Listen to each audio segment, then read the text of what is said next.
हरे हरे। आवाज आ रहा है? हरे कृष्णा, आवाज आ रहा है बराबर? हाँ जी, हाँ जी।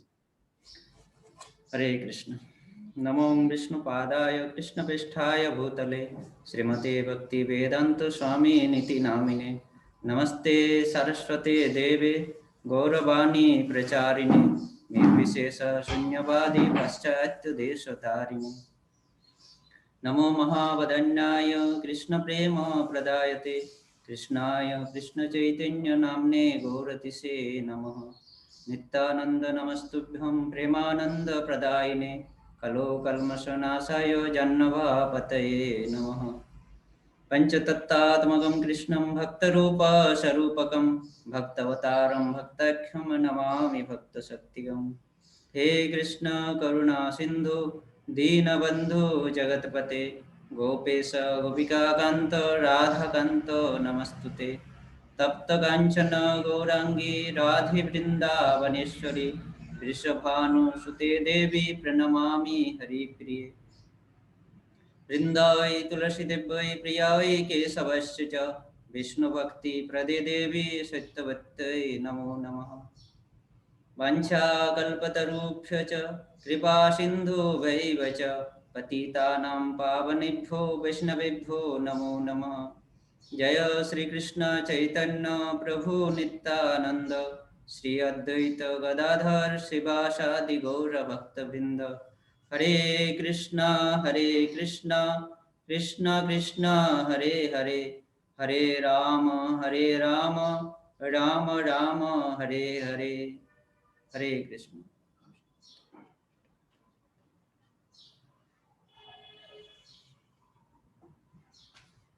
हरे कृष्ण। तो बहुत बहुत धन्यवाद सुबह के इस भागवतम क्लास में। तो आज हम लोग चैतन्य चरितामृत ग्रंथ से श्रील माधवेंद्र पुरी पाद के बारे में श्रवण करेंगे।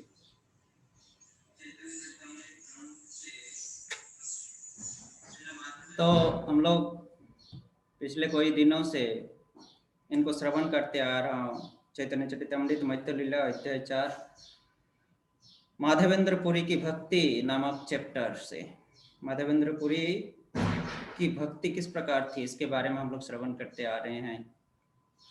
इसमें हम लोगों को यह शिक्षा मिला कि माधवेंद्र पुरी पाद किस प्रकार से एक महान वैष्णव, एक भगवान के एक शुद्ध भक्त थे, जो कि हमारे इस गौड़ीय धारा के भीत यानी पिलर थे, जिसके माध्यम से यह गौड़ीय धारा की जिसने पिलर स्थापन किए सर्वप्रथम, वही श्री माधवेंद्र पुरी किस प्रकार के शुद्ध परम वैष्णव थे इसके बारे में श्रवण करते आ रहे हैं। तो इस चैप्टर में हम लोग देख रहे हैं कि स्वयं भगवान माधवेंद्र पुरी पाद को तीन बार स्वप्न देते हैं। पहली बार स्वप्न गोवर्धन में कि मुझे जंगल झाड़ी से उद्धार करो और गोवर्धन में मुझे स्थापित करो। दूसरा सपना है कि मैं, हे माधवेंद्र पुरी, मुझे बहुत गर्मी लग रहा है, मेरा शरीर जलन हो रहा है, इसलिए तुम नीलाचल जाओ और वहां से मेरे लिए चंदन लेके आओ। और तीसरा स्वप्न यह था, जब चंदन लेकर यमुना पहुंचते हैं तो वहां पर स्वप्नादेश देते हैं फिर से गोपीनाथ, वही गोपाल, कि यह चंदन और कर्पूर का मिश्रण आप गोपीनाथ जी के शरीर में लगाओ, क्योंकि मेरे में और गोपीनाथ में कोई भेद नहीं है। इस प्रकार से हम देखते हैं भगवान श्री कृष्ण से संबंधित कोई भी विग्रह हो वो एक दूसरे से अभिन्न होते हैं।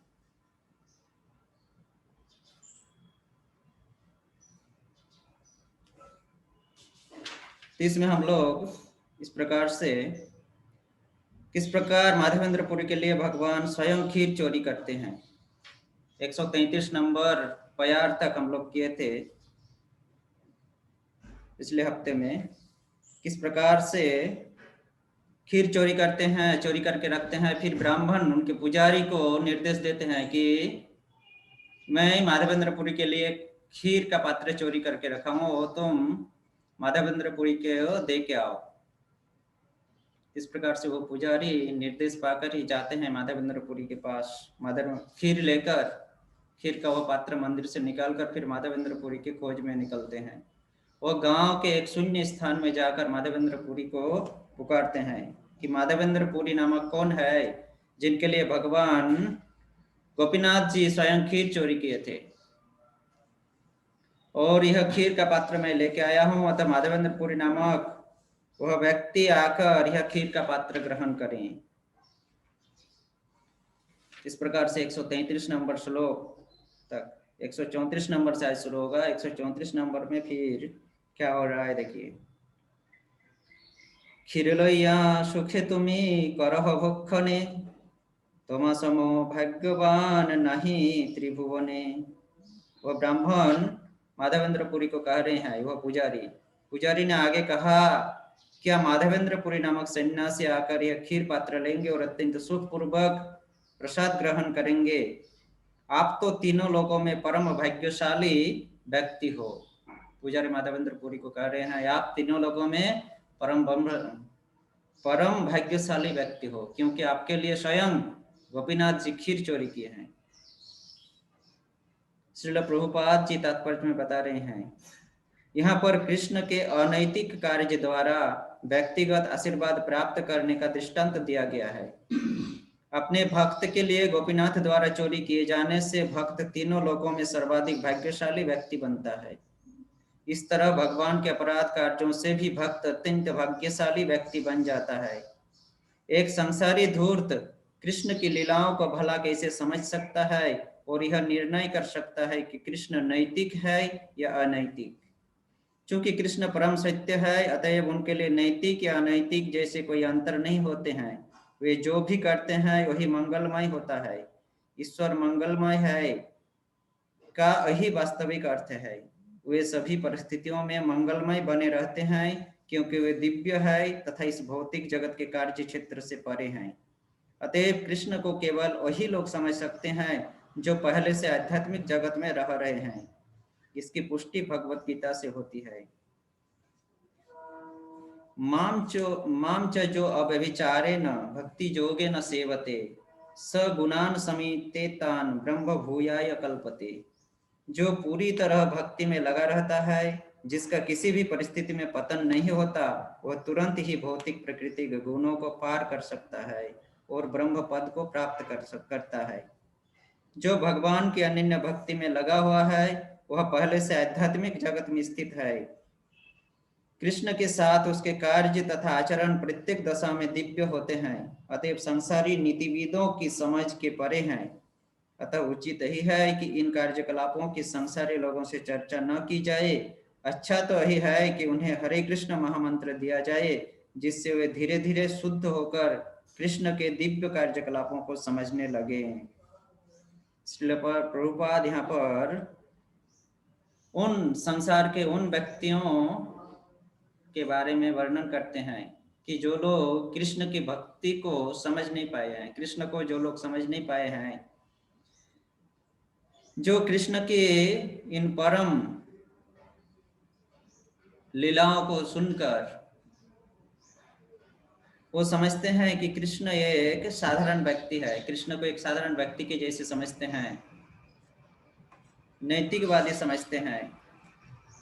नैतिक है या अनैतिक है, यह जिसका ज्ञान नहीं है, उस व्यक्तियों के सामने ये कृष्ण के दिव्य लीलाओं का वर्णन करने के लिए श्रील प्रभुपाद पूरी तरह से मना करते हैं।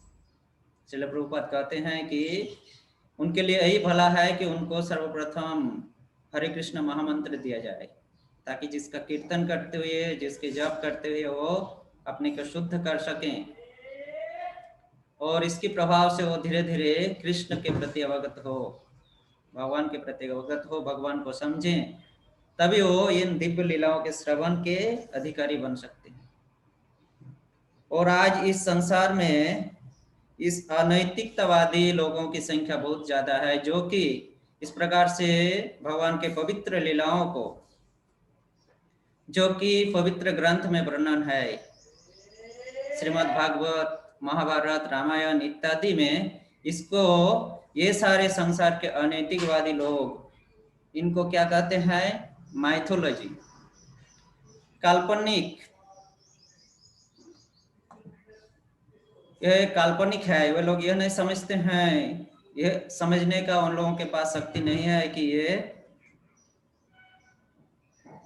भगवान की लीला दिव्य है। भगवान दिव्य है और उनकी लीलाएं भी दिव्य है, जो कि हमारे इस भारत के ये पुराने इतिहास में जिनका वर्णन किया हुआ है। इस प्रकार से ये लोग इनको माइथोलॉजी के हिसाब से, माइथोलॉजी के नाम से इनको प्रचार करते हैं, और इस अपप्रचार के कारण ही आज हमारे इस सनातन धर्म का ऐसा हाल है। तो श्रील प्रभुपाद ये सब लोगों के सामने भगवान की इस मंगलमय लीलाओं की व्याख्या करने के लिए पूरी तरह से मना कर रहे हैं। परंतु भगवान के जो शुद्ध भक्त होते हैं उनके लिए भगवान श्री कृष्ण अपने शुद्ध भक्त के लिए वो किसी भी प्रकार के कार्य कर सकते हैं। कभी उनके लिए चोरी करते हैं, तो कभी उनके लिए उनके पैर भी धोते हैं भगवान अपने शुद्ध भक्त की, उनके लिए चोरी भी करते हैं, उनके लिए भोजन भी बनाते हैं। उन अर्थात शुद्ध भक्त की कोई भी काम भगवान खुद ही अपने से करते हैं। यही है भगवान के शुद्ध भक्त और भगवान और भगवान शुद्ध भक्त के प्रति प्रेम भाव। इस प्रकार से माधवेंद्र पुरी इतने ही शुद्ध भक्त थे कि जिनके लिए भगवान स्वयं उनकी इच्छा को पूरी करने के लिए भगवान खीर चोरी करते हैं। आगे के प्यार में चलते हैं हम लोग। या तो सुनी पुरी गोसाई परिचय दिलो, खीर दिया पुजारी ताहे दंडवत हुईलो। यह निमंत्रण सुनकर माधवेंद्र पुरी सामने आए और उन्होंने अपना परिचय दिया। तब पुजारी ने उन्हें वह खीर पात्र दिया और दंडवत प्रणाम किया। तो पुजारी जब माधवेंद्र पुरी को बुला रहे थे तो माधवेंद्र पुरी ने जब सोचे कि कोई एक व्यक्ति उनको पुकार रहे हैं, तो माधवेंद्र पुरी उनके इस आह्वान को, निमंत्रण को सुनकर माधवेंद्र पुरी अपना परिचय देते हैं उस पुजारी के सामने। और तब पुजारी वह खीर का पात्र उनके हाथ में देते हैं, माधवेंद्र पुरी के हाथ में, और माधवेंद्र पुरी को दंडवत प्रणाम करते हैं पुजारी। हालांकि वो पुजारी स्वयं गोपीनाथ जी के सेवक थे, वो ब्राह्मण थे, फिर भी यहाँ क्या करते हैं, वो ब्राह्मण माधवेंद्र पुरी को दंडवत प्रणाम करते हैं। क्योंकि श्रील प्रभुपाद तात्पर्य में बताए हैं, ब्राह्मण किसी को दंडवत प्रणाम नहीं करता, क्योंकि ब्राह्मण सर्वोच्च वर्ण का समझा जाता है। किंतु ब्राह्मण जब किसी भक्त को देखता है तो वह दंडवत करता है। इस ब्राह्मण पुजारी ने माधवेंद्र पुरी से यह नहीं पूछा कि वे ब्राह्मण है या नहीं, किंतु जब उसने देखा कि माधवेंद्र पुरी इतने महान भक्त है कि जिनके लिए कृष्ण तक चोरी कर सकते हैं, तो वह तुरंत उनकी उत्कृष्ट स्थिति को समझ गया। जैसा कि श्री चैतन्य महाप्रभु ने कहा है, किवा विप्रो किवा नसी शूद्र कहने नाई, जय कृष्ण तत्ववेत्ता से गुरु है। यदि ब्राह्मण पुजारी सामान्य ब्राह्मण होता तो गोपीनाथ उससे स्वप्न में बात न करते, क्योंकि अर्चा विग्रह न माधवेंद्र पुरी तथा ब्राह्मण पुजारी दोनों ही से स्वप्न में बातें की थी। अतएव वे दोनों समान स्तर पर थे, किंतु माधवेंद्र पुरी वरिष्ठ सन्यासी वैष्णव तथा परमहंस थे, इसलिए पुजारी ने तुरंत ही उनके चरणों पर गिरकर उन्हें नमस्कार किया। तो ब्राह्मण लोग जो होते हैं, तथा कथित ब्राह्मण, वे लोग किसी को कभी प्रणाम नहीं करते हैं। परंतु अगर वह ब्राह्मण शुद्ध ब्राह्मण हो और वह वैष्णव की स्थिति को समझें, वैष्णवों को समझें, तो वैष्णवता को ज्ञान हो उनके पास, तो वह किसी भी भगवान के शुद्ध भक्त, शुद्ध वैष्णव को देखकर वह दंडवत प्रणाम करते हैं। ठीक उसी प्रकार यह पुजारी, गोपीनाथ जी के इस पुजारी ब्राह्मण में भी यही गुण था। वह ब्राह्मण थे, फिर भी वह जब माधवेंद्र पुरी की इस भक्ति को देखा, जिसकी भक्ति से प्रभावित होकर स्वयं गोपीनाथ जी खीर चोरी किए, तो इस प्रकार से उनके इस भक्ति भाव को देखकर वह माधवेंद्र पुरी को यह नहीं पूछे कि आप ब्राह्मण हो या अब्राह्मण हो, वो तुरंत माधवेंद्र पुरी को देखते ही दंडवत प्रणाम करते हैं। इस प्रकार से हम लोग को यह शिक्षा मिलता है इससे कि हम भी जब किसी वैष्णव को सामने देखते हैं तो उसको दंडवत प्रणाम करना चाहिए। कृष्ण भक्त, कृष्ण के शुद्ध वैष्णव, कृष्ण के भक्तों को जब हम देखते हैं तो उसको दंडवत प्रणाम करना चाहिए। यह नहीं समझना चाहिए कि वो हमसे छोटे हैं, वो हमसे बड़े हैं, इस प्रकार का भेदभाव नहीं रखना चाहिए, क्योंकि भगवान के शुद्ध भक्त में कोई भेदभाव नहीं होते हैं। भगवान के जो शुद्ध भक्त, शुद्ध वैष्णव होते हैं, उसमें कोई भेदभाव नहीं होता है, जाति भेद उसमें नहीं रहता है। इस प्रकार से इस भौतिक जगत के भेदभाव को त्याग कर हमें भी दंडवत प्रणाम करना चाहिए वैष्णवों को देखकर। इस प्रकार से हम देखते हैं कि श्रील प्रभुपाद ने जो हमें वैष्णवों को दंडवत प्रणाम करने की विधि सिखाए हैं, यह हमारा पारंपरिक विधि है, जो कि माधवेंद्र पुरी की इस लीला से हमें ज्ञात हो रहा है। क्षीरेर वृत्तांत तारे कहिल पुजारी, सुनी प्रेमाविष्ट होइल श्री माधव पुरी। जब माधवेंद्र पुरी को खीर पात्र की कथा विस्तार से बतलाई गई तो वे कृष्ण प्रेम के आनंद में मग्न हो गए। तो माधवेंद्र पुरी को जब पुजारी ने वो खीर के पात्र दिए उनके हाथ में, तो माधवेंद्र पुरी पाद उनको कहते हैं कि आपको ये खीर का पात्र कहाँ से मिला, पूरा विवरण उनसे पूछते हैं पुजारी से। तो पुजारी जब इनकी व्याख्या करते हैं तो माधवेंद्र पुरी कृष्ण प्रेम के आनंद में मग्न हो जाते हैं। प्रेम देखी सेवक कहे होइया विस्मित, कृष्ण जे इहार बस हई जथोचित। श्रील माधवेंद्र पुरी में प्रेम भाव के लक्षण देखकर पुजारी आश्चर्यचकित हो गया। उसकी समझ में आ गया कि कृष्ण उनके प्रति इतने कृतज्ञ क्यों हो गए थे, और उसने देखा कि कृष्ण का यह कार्य उपयुक्त था। तब माधवेंद्र पुरी के इस प्रेम भाव को देखकर, इस प्रेम भक्ति भाव को देखकर वह पुजारी समझ गया कि क्यों भगवान उसके लिए चोरी की थी। और यह समझने में उनके लिए देर नहीं लगा उस पुजारी के लिए कि भगवान जो उसके लिए चोरी किए थे माधवेंद्र पुरी के लिए, यह कार्य भगवान के लिए उपयुक्त है या अनुपयुक्त। माधवेंद्र पुरी की इस प्रेम भाव को देखकर वो समझ जाते हैं।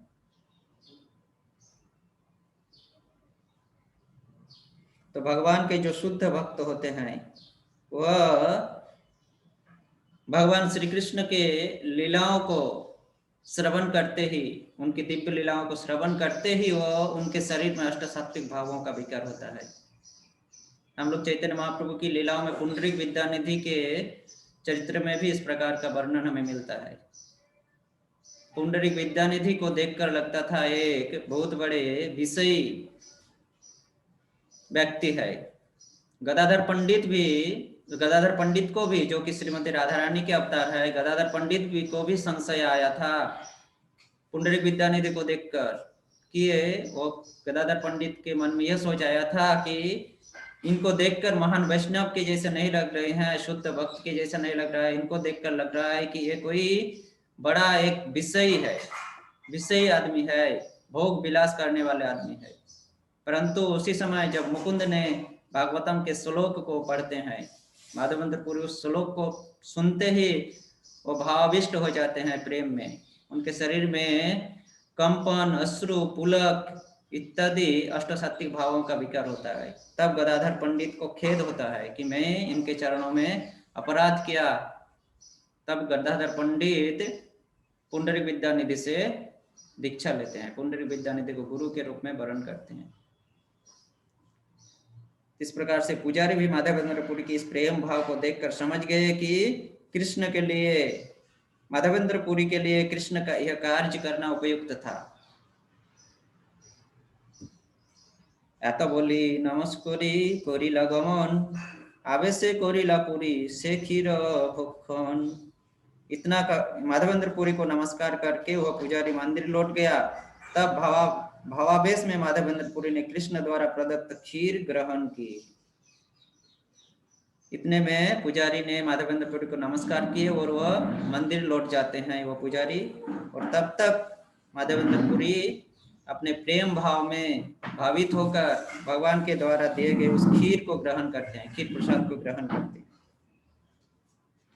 पात्र प्रक्षालन करी खंड खंड कइल बहिर्वासे बांधी से ठिकारी राखिल। इसके बाद माधवेंद्र पुरी ने उस पात्र को धोया और तोड़कर उसे खंड खंड कर दिया। फिर उन्होंने उन खंडों को वाह्य वस्त्र में बांधकर ठीक से रख लिया।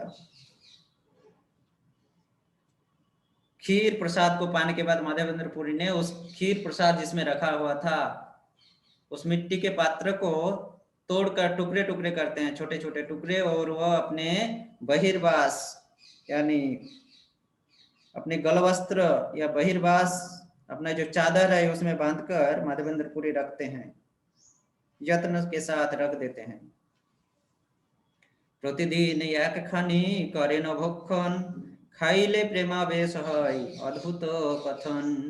और उस मिट्टी के पात्र को जो कि चादर में बांध कर रखे थे अपने यत्न के साथ, माधवेंद्र पुरी क्या करते थे, प्रतिदिन उस मिट्टी के पात्र का एक खंड खाते और खाते ही हुए भावावेश में आ जाते। ये सब अद्भुत कथाएं हैं। तो वह खीर प्रसाद जिस पात्र में रखा हुआ था उस पात्र के टुकड़े को हर रोज माधवेंद्र पुरी एक एक टुकड़ा खाते थे और उस प्रसादी पात्र के टुकड़े को खाते ही वह भावावेश में आ जाते थे। अष्टसात्विक भाव उनके शरीर में उत्पन्न होता था उस मिट्टी के पात्र को खाते ही। तो इस प्रकार से यह लीला, यह अद्भुत कथाएं हैं कि वो मिट्टी का मिट्टी के पात्र के टुकड़े को खाकर वो भक्ति भाव को प्राप्त होता था माधवेंद्र पुरी पाद। इस प्रकार से हमें यह शिक्षा मिलता है कि भगवान की प्रसाद जिसमें रखा जाता है, महाप्रसाद जिसमें रखा जाता है, वह पात्र भी भगवान का महाप्रसाद दिव्य है, इसलिए जिस पात्र में उसको रखा जाता है उस दिव्य प्रसाद को, वह भी दिव्य बन जाता है। इसलिए दिव्य होने के नाते ही माधवेंद्र पुरी पाद जैसे उनको खाते थे एक टुकड़े को, उनके शरीर में अष्टसात्विक भावों का विकार होता था।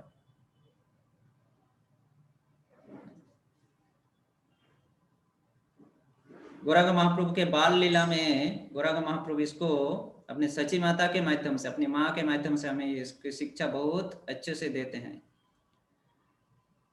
निमाई जब बहुत ही छोटे थे तो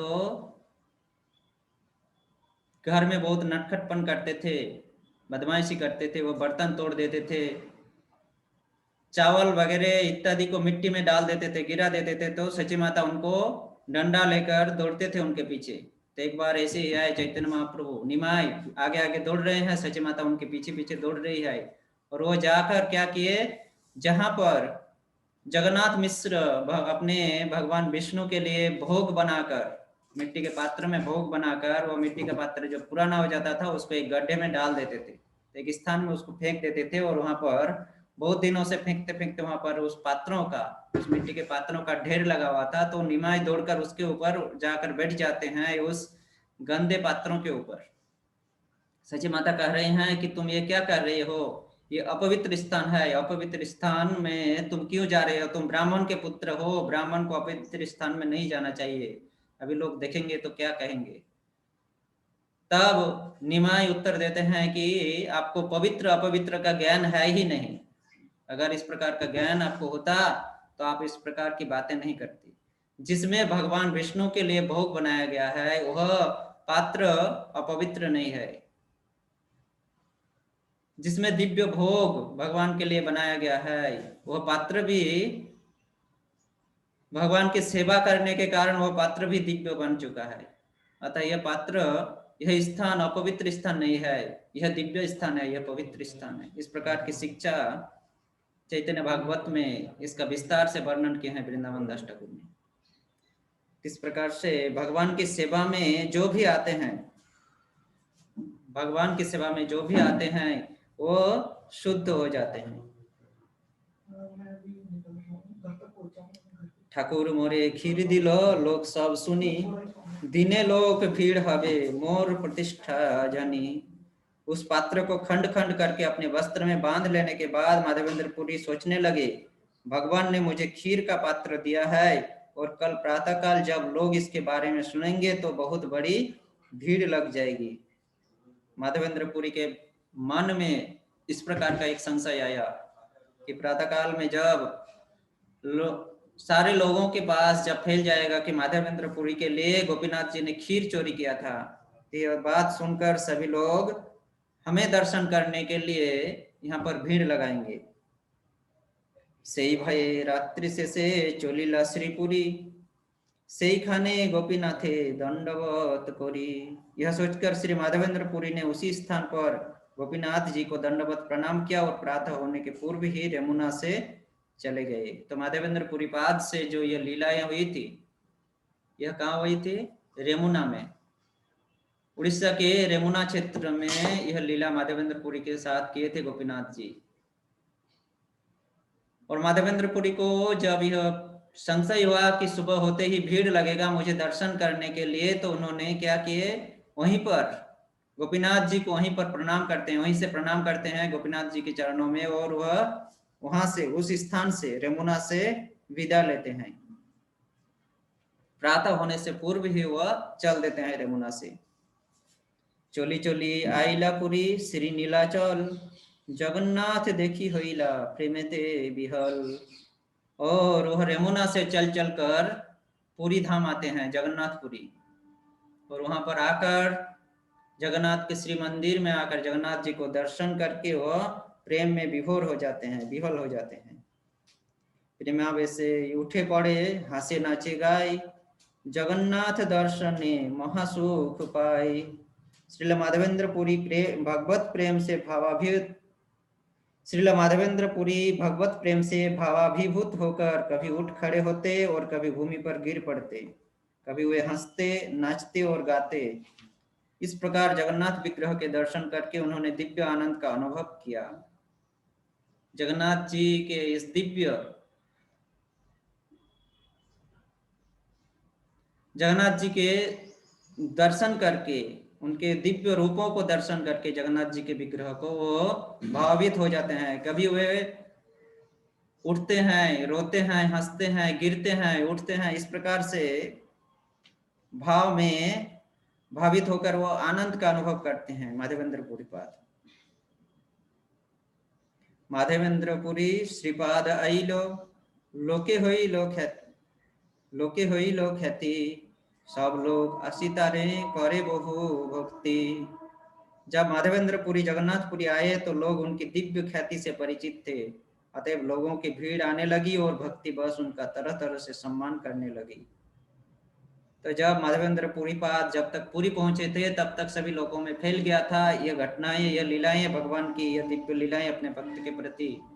और जब माधवेंद्र पुरी पाद पुरी पहुंचे, जगन्नाथपुरी पहुंचे, तो वहां पर लोगों की भीड़ आने लगी और सभी भक्त, सभी लोग आकर माधवेंद्र पुरी की इस भक्ति के बस में आकर माधवेंद्र पुरी की तरह तरह से सम्मान करने लगी, उनकी सेवा करने लगी। प्रतिष्ठार स्वभाव এই जगते विदित, जेना वांचे तार হয় विधाता निर्मित। मनुष्य भले ही न चाहता हो, फिर भी विधाता द्वारा नियत प्रतिष्ठा उसे मिल ही जाती है। निस्संदेह भक्त की दिव्य प्रतिष्ठा समग्र विश्व में फैल जाती है। तो भले हम नहीं चाहते हैं, फिर भी विधाता के नियमों के अनुसार प्रतिष्ठा हमें मिल ही जाता है।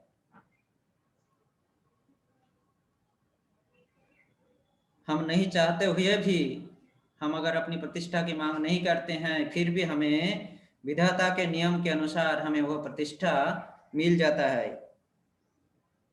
कब? भक्ति की निस्संदेह भक्ति की दिव्य प्रतिष्ठा समग्र विश्व में फैल जाती है। जब हम भगवान के शुद्ध भक्त के मार्ग में आते हैं, शुद्ध भक्ति भाव में आते हैं, भक्ति को ग्रहण करते हैं, तभी हमें न चाहते हुए भी यह प्रतिष्ठा हमें प्राप्त होती है। जिसको कहते हैं विधाता के नियम के अनुसार न चाहते हुए भी हमें यह प्रतिष्ठा प्राप्त हो जाती है। और इसी प्रतिष्ठा के भय से ही माधवेंद्र पुरीपाद रेमुना छोड़कर जगन्नाथपुरी आए थे।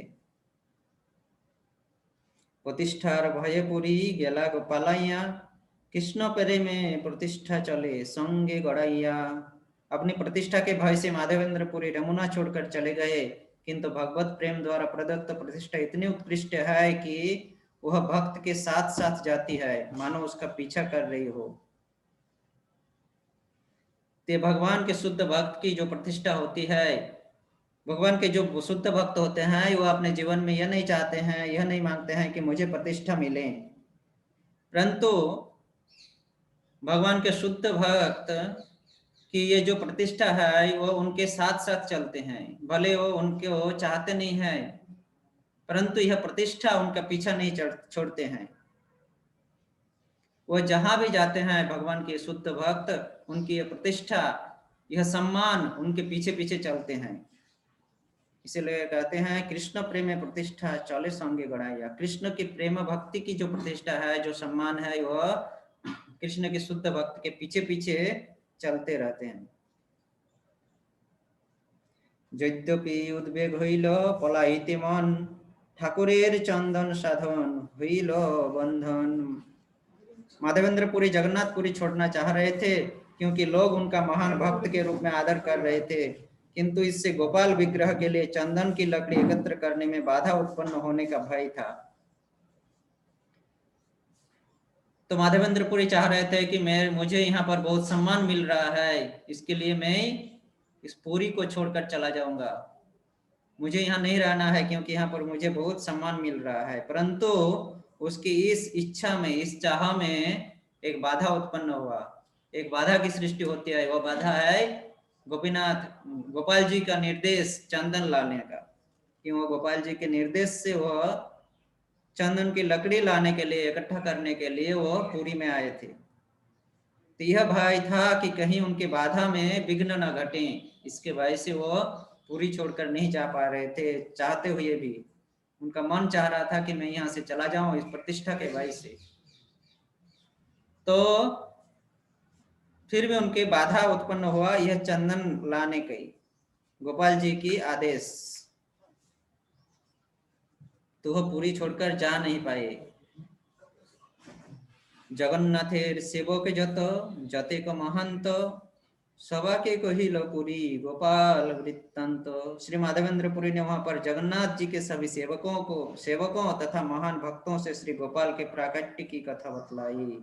अब माधवेंद्र पुरी वहां जगन्नाथ जी के जितने सेवक थे, पंडे लोग, उन सेवकों के पास और सारे दूसरे लोगों के सामने, महान भक्तों के सामने गोपाल जी की किस प्रकार से प्रकट हुई, गोपाल जी वहां पर गोवर्धन में किस प्रकार से प्रकट हुई, किस प्रकार से माधवेंद्र पुरी को स्वप्न दिए थे, और माधवेंद्र पुरी से ये कहे कि मुझे जंगल की झाड़ियों से निकाल कर वहां प्रतिष्ठा करो। इस प्राकट्य लीला को बतलाते हैं माधवेंद्र पुरी पाद।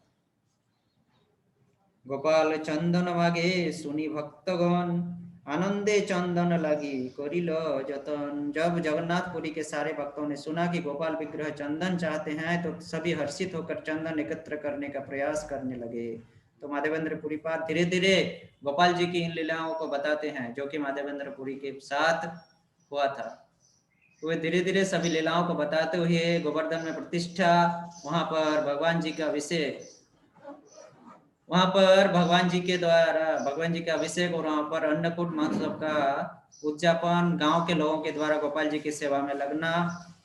फिर गोपाल जी माधवेंद्रपुरी के स्वप्नादेश चंदन लाने के लिए, उनकी शरीर की गर्मी को दूर करने के लिए। इस प्रकार से जब जगन्नाथपुरी के सारे भक्तों ने सुना कि गोपाल विग्रह चंदन मांगे हैं, तो वे लोग हर्षित होकर, आनंद होकर चंदन एकत्र करने लगे। राजपात्र सने जार जार परिचय, तारे मागी कर्पूर चंदन कोरिला संचय। जो लोग राज अधिकारियों से परिचित थे, वे उनसे मिले और कपूर तथा चंदन मांग मांग कर एकत्र किया। ऐसा लगता है कि जगन्नाथ विग्रह, श्रील प्रभुपाद के तात्पर्य, ऐसा लगता है कि जगन्नाथ विग्रह के लिए मलयज चंदन तथा कपूर का प्रयोग होता था। कपूर का प्रयोग उनके आरती में और चंदन का उपयोग उनके शरीर पर लेप करने में होता था। ये दोनों वस्तुएं सरकारी नियंत्रण में थी, इसलिए भक्तों को सरकारी अफसरों से मिलना पड़ा। उन्हें सारी बातें बताकर चंदन तथा कपूर को जगन्नाथपुरी से बाहर ले जाने की अनुमति प्राप्त की गई। तो यह चंदन की लकड़ी जो है यह सिर्फ मलयज पर्वत में, मलय पर्वत में ही मिलता है। तो ये जगन्नाथ की सेवा के लिए मलय पर्वत से चंदन लाकर रखे थे जगन्नाथ की सेवा करने के लिए, परंतु यह राजाओं के अधिकार में थे। वहां उस समय वहां के जो राजा थे उड़ीसा के, उसके राजा के अधिकारी में ये वस्तुएं रखे गए थे। ये मूल्यवान वस्तुओं को राजा के अंडर में, सरकार के अंडर में रखा गया था। इसके लिए इसको प्राप्त करने के लिए जगन्नाथपुरी से बाहर ले जाने का इनका निर्देश नहीं था, परंतु यह माधवेंद्रपुरी जैसे एक शुद्ध भक्त जिनको गोपाल जी ने स्वयं निर्देश दिए कि चंदन लेके आओ, तब भक्त लोगों ने यह सोचा कि ये गोपाल जी के स्वयं की इच्छा है। इसके लिए उन लोगों ने क्या किए, सरकारी कर्मचारियों से जाकर वहां के राजाओं के साथ जाकर मिले, उनसे बातें किए और इस प्रकार से वे लोग बात करके इस मूल्यवान वस्तु चंदन को जगन्नाथपुरी से बाहर लेने की अनुमति प्राप्त की। इस प्रकार से अनुमति लेकर माधवेंद्रपुरी के साथ चंदन लेकर चलते हैं। अभी एक विप्रो एक सेवक चंदन वहिते पुरी गोसाई संगे दिलो संबल सहिते। इस चंदन को ले जाने के लिए माधवेंद्रपुरी को एक ब्राह्मण तथा एक सेवक दिया गया। उन्हें आवश्यक मार्ग व्यय भी दिया गया।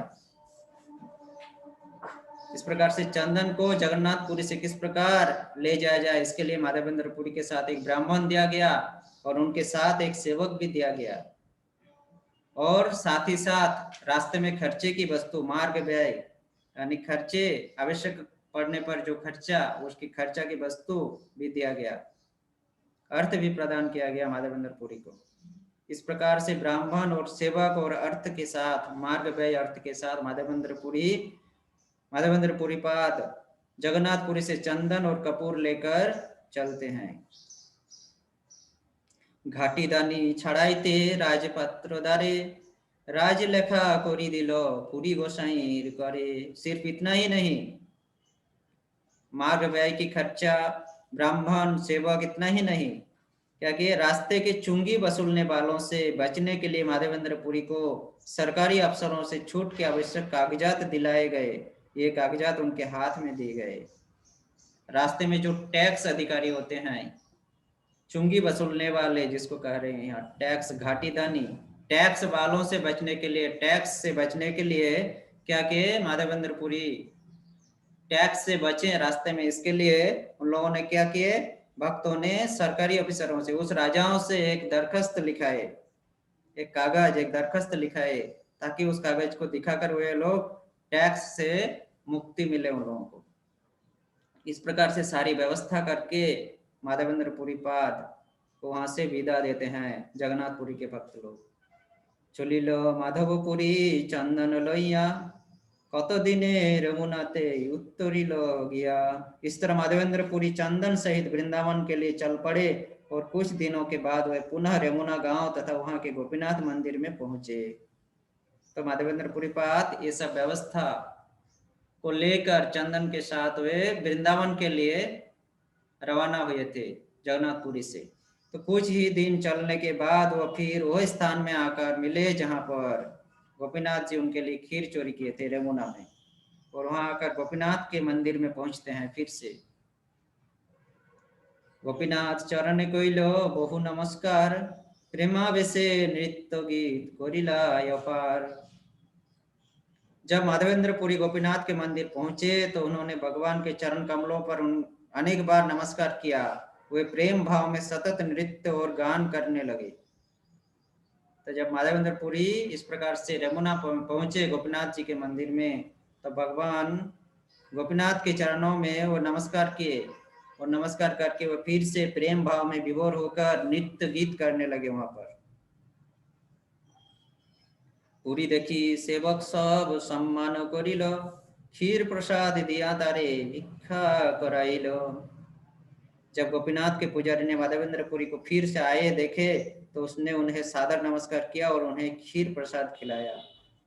तो गोपीनाथ के मंदिर में जब माधवेंद्रपुरी पाद पहुंचे तो वहां के पुजारी उनको देखकर समझ गए कि यही वह भक्त है, वह माधवेंद्रपुरी जिनके लिए गोपीनाथ ने स्वयं खीर चोरी किए थे। इस प्रकार से पहचान गए और पहचानते ही वहां के पुजारी लोग उनको सम्मान के साथ खीर प्रदान करते हैं, गोपीनाथ जी के खीर प्रसाद प्रदान करते हैं। সেই রাত্রে দেবালয়ে করিল শয়ন, शेष रात्रि হইলে पुरी देखिल सपन। उस रात माधवेंद्रपुरी ने मंदिर में विश्राम किया, किंतु रात्रि के अंत में उन्हें दोबारा स्वप्न दिखलाई पड़ा। तो उस दिन उस रात वहीं पर माधवेंद्रपुरी बिताते हैं। उसी मंदिर में, गोपीनाथ जी के मंदिर में वो विश्राम करते हैं रात्रि में। परंतु रात्रि के शेष में फिर से वही गोपाल जी उनके स्वप्न में आते हैं। यह माधवेंद्रपुरी के जीवन का तीसरा स्वप्न है गोपाल जी के द्वारा। अब गोपाल जी तीसरी बार स्वप्न में आकर क्या कहते हैं? गोपाल आसिया कहे सुनो हे माधव, कर्पूर चंदन आमी पाइलाम सब।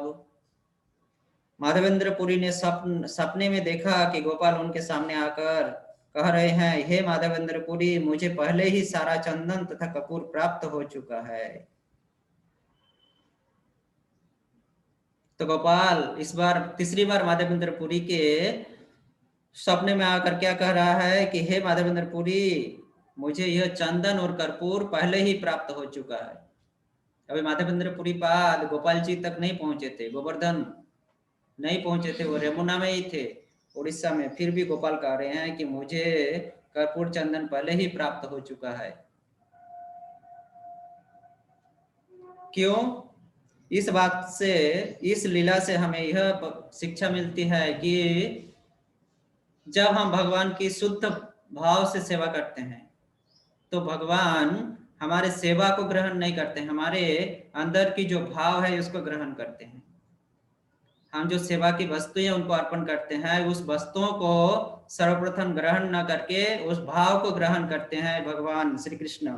इसलिए जगन्नाथपुरी के जो भक्त जिन्होंने माधवेंद्रपुरी को चंदन एकत्रित किए थे माधवेंद्रपुरी के लिए, और शुद्ध भक्त माधवेंद्रपुरी जो गोपाल जी के लिए चंदन और कर्पूर लाने के लिए इतने कष्ट झेले थे, इतने कष्ट सहन किए थे, तो उनके इन भक्तों के हृदय में जो शुद्ध भाव था, उस शुद्ध भाव को गोपाल जी भगवान स्वयं ग्रहण किए थे। और इसलिए भगवान कह रहे हैं कि मुझे पहले ही संपूर्ण ये सारा चंदन और कर्पूर प्राप्त हो चुका है। इस प्रकार भक्ति भाव से हम कुछ भी अगर उनको अर्पण करते हैं भगवान को, तो वो हमें वो ग्रहण कर लेते हैं। हम जब भगवान को भोग लगाते हैं तब हमारे मन में यह संशय कभी कभी होता है कि हम भोग लगा रहे हैं, क्या भगवान ग्रहण करते हैं या भगवान खाते हैं। यह इस प्रकार से संशय हमारे मन में उत्पन्न होता है। तो हमें इन सब लीलाओं के द्वारा, इन सब लीलाओं के माध्यम से हमें यह शिक्षाएं प्राप्त होती है कि जब हम भगवान को शुद्ध भाव से अगर कोई चीज अर्पण करते हैं, चाहे वो पत्र हो या पुष्प हो या जल हो या कुछ भी वस्तु क्यों न उनको अर्पण करें, वो हमारे भक्ति भाव के कारण, हमारे भाव के कारण वो ग्रहण कर लेते हैं उसको। इसलिए भगवान को कहा गया है भावग्राही जनार्दन। वह जनार्दन वह भावग्राही है, वह सेवाग्राही जनार्दन नहीं है, वह भावग्राही जनार्दन है। वह भक्त के भाव को ग्रहण करते हैं। इसलिए इस प्रकार का संशय हमारे मन में नहीं होना चाहिए कि भगवान ये खाएंगे कि नहीं खाएंगे, इसको ग्रहण करेंगे कि नहीं करेंगे। हमें शुद्ध भक्ति भाव से उसको भगवान के चरणों में अर्पण करना चाहिए। इस प्रकार से माधवेंद्रपुरी इतने शुद्ध भक्त थे कि उसके भक्ति भाव को देखकर ही चंदन अभी तक गोपाल जी तक, गोवर्धन तक नहीं पहुंचे थे, फिर भी गोपाल जी उनको ग्रहण कर लिए थे। इस प्रकार से ये भगवान की दिव्य लीलाएं, भगवान अपने भक्तों के साथ किस प्रकार से प्रेम भाव के आदान प्रदान करते हैं, इसको इस अध्याय में, इस मैथिली लीला के चौथा अध्याय में कृष्णदास कविराज गोस्वामी पाद ने बहुत विस्तार से वर्णन किए हैं, बहुत सुंदर तरीके से वर्णन किए हैं। इस प्रकार से हम यह देखते हैं कि भगवान को शुद्ध भाव से, शुद्ध भक्ति से कोई भी वस्तु अर्पण करने से वह उसे ग्रहण करते हैं। इस प्रकार से माधवेंद्र पुरीपाद चंदन और कर्पूर लाकर आज रेमुना के उसी गोपीनाथ के मंदिर तक पहुंचते हैं और वहां पर तीसरा दर्शन उनको, गोपाल जी के द्वारा तीसरा दर्शन उनको प्राप्त होता है। अभी अगली बार हम लोग देखेंगे कि गोपाल जी उनको क्या कहें। फिर से गोपाल जी आज कह रहे हैं कि गोपाल जी कि मुझे पहले से ही चंदन और कर्पूर प्राप्त हो चुका है। आगे गोपाल जी फिर क्या कह रहे हैं, क्या निर्देश दे रहे हैं माधवेंद्र पुरीपाद को, इसको आगे के श्लोक 159 श्लोक से हम लोग इसकी चर्चा करेंगे, इसको श्रवण करेंगे। इस प्रकार से माधवेंद्र पुरीपाद के जैसे सुप्त भक्त कि भक्ति भाव का हम लोग श्रवण कर रहे हैं और इससे यह सुनना चाहिए कि जो इससे हम लोगों को यह शिक्षा प्राप्त होना चाहिए, यह समझना चाहिए कि भगवान की जो ये दिव्य लीलाएं हैं यह कोई काल्पनिक नहीं है। जो लोग इसको माइथोलॉजी के नाम से प्रचार कर रहे हैं, माइथोलॉजी कर रहे हैं, ये सब ग्रंथों को, रामायण महाभारत आदि आदि दिव्य ग्रंथों को जिनमें भगवान की दिव्य लीलाओं का वर्णन है, इसको माइथोलॉजी, एक काल्पनिक के भाव से विचार कर रहे हैं। वे लोग यह नहीं समझ पाते हैं अपनी मूढ़ता के बस से, अपनी मूर्खता के बस से कि भगवान दिव्य है और उनकी लीलाएं भी दिव्य है। हरि अनंत, हरि लीला अनंत।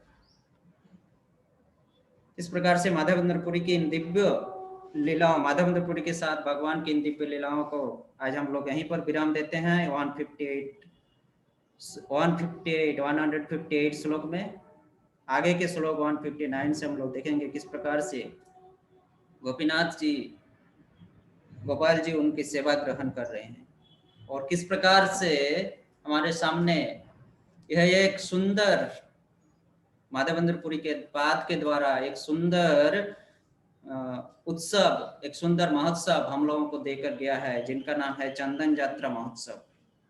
ये भी चंदन यात्रा महोत्सव आने वाले हैं वैशाख महीना में। तो यही वह लीला हुआ था इसी वैशाख महीना में माधवेंद्रपुरी पाद के साथ, जो कि हम लोग आज भी उनका पालन करते आ रहे हैं।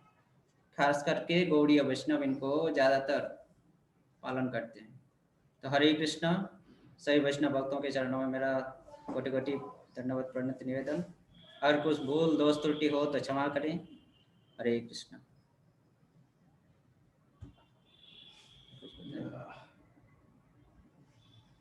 फेसबुक वालों को आपने हरे कृष्ण नहीं बोला। हरे कृष्णा। किसी का कोई जिज्ञासा हो तो पूछ सकते हैं, किसी भक्त का कोई प्रश्न है तो पूछ सकते हैं। हाथ खड़ा कीजिए। सुनाई नहीं देगा।